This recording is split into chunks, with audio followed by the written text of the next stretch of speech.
It's time again for some music, educational kind of content. Today, everything all about kicks. And to showcase you how to achieve a good kick sound, I'll give you some tips based on a song that I released a year ago, a little more than a year ago. It was spot number 2, Beatport Melodic Techno Charts. So I assume that people like the track. It was played by some of the biggest names in the industry.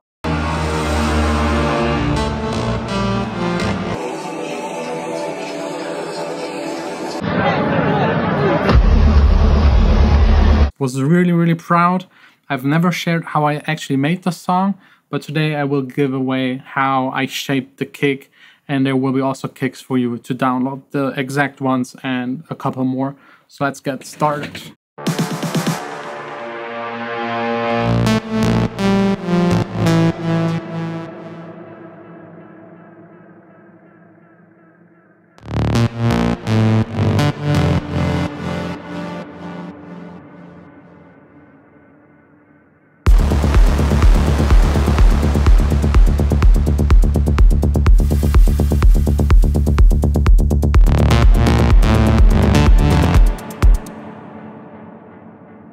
Very simple song, just 26 tracks, nothing too special about it.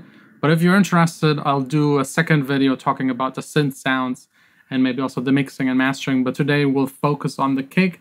Right here I got 2 kicks, a top kick, a low kick. I'm pretty sure most people already do it, but some people mess things about it a little up. One of them is having the starting points of the samples 100% aligned. These right here are MIDI, so I can go into the Q sampler and actually at the very beginning check that the sample actually starts right there. Because if they're just slightly not correctly aligned, it sounds weird. You get phasing issues, and the kicks, you have like a double click sometimes. It just sounds really off. Also the sidechain in your track, everything's just messed up. The second tip is to always try out to flip the phase on one of the samples. Sometimes then they just go better together and have less phase issues. Right here, the sub kick is a sample. By the way, if you're interested, down below is a link to my Patreon. Everyone that contributes helps this channel out because AdSense is really bad right now. We'll get the kicks. And I'm also thinking giving away the entire Logic project for people that are interested. Just check out the link. First up, the sub kick. It has an EQ on there that just does nothing. Another EQ, this one right here, is actually like cleaning up the kick. And I think I used the same sample for the top and low part because I actually liked it. But this way, again, way more control. So I took away the top part.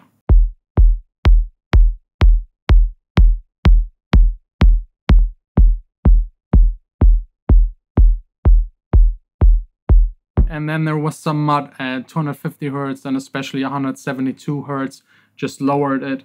That's not something I always do, but if there's something that annoys me and otherwise I really like the kick, some kicks have like tones in them. Sometimes you buy them off a sample pack and the guy that made the sample pack sampled it somewhere else and there's still a bass line in there or something else.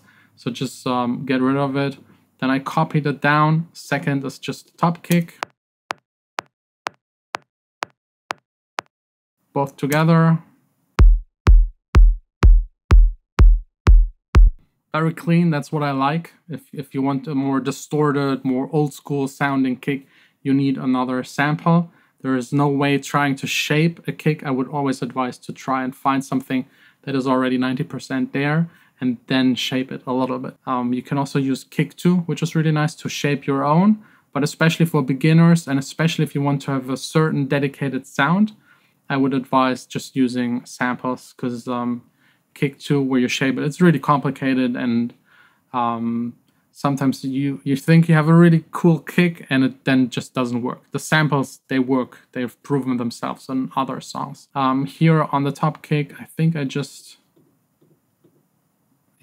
got rid of the low end. I usually don't have any effects on the kick. I have them in mono.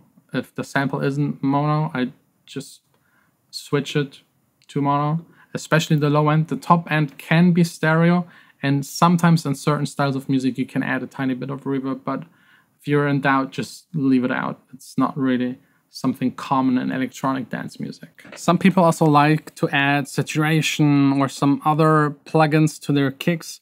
I'm purist. I like to keep it simple and effective, and I like a minimal electronic dance music kind of sound. Usually if I add things, it's a sign for that it's the wrong sample. So if I start changing too much, adding more and more plugins on a kick drum, usually there should be like just 2 or 3 plugins, an EQ, maybe a limiter, maybe a compressor, maybe some saturation. But if you add more and more and more and more, then just get rid of everything, get another sample. Something is definitely wrong. That's my #1 tip when it comes to kicks. Don't overcomplicate it. Flick through samples. That's anyways 90% the work of a music producer. Another really important point is the length of the kick. Let me see if I shortened this one right here. No. Okay, this sample was already good because I usually sample my own and already probably shortened it, but it can change the vibe of the track a lot.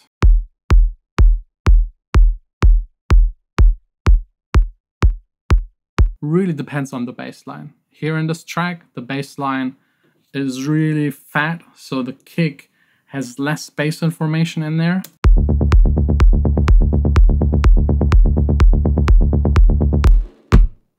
It's really a matter of context. Again, if you're interested, the samples for the Patreon's available down below in the description. Also, if you want to listen to the full track, it's out on Beatport. I think it has over 100,000 plays, which is not really bad for like a really deep, dark techno song that you can only listen to at night in your car speeding or in a club. So that's pretty much it. I hope you enjoyed this little shorter video. Let me know if you're interested in seeing more of this track, maybe part 2, the bass line, part 3, maybe the synths. Let me know if that's something that is interesting to you. I'll make another video.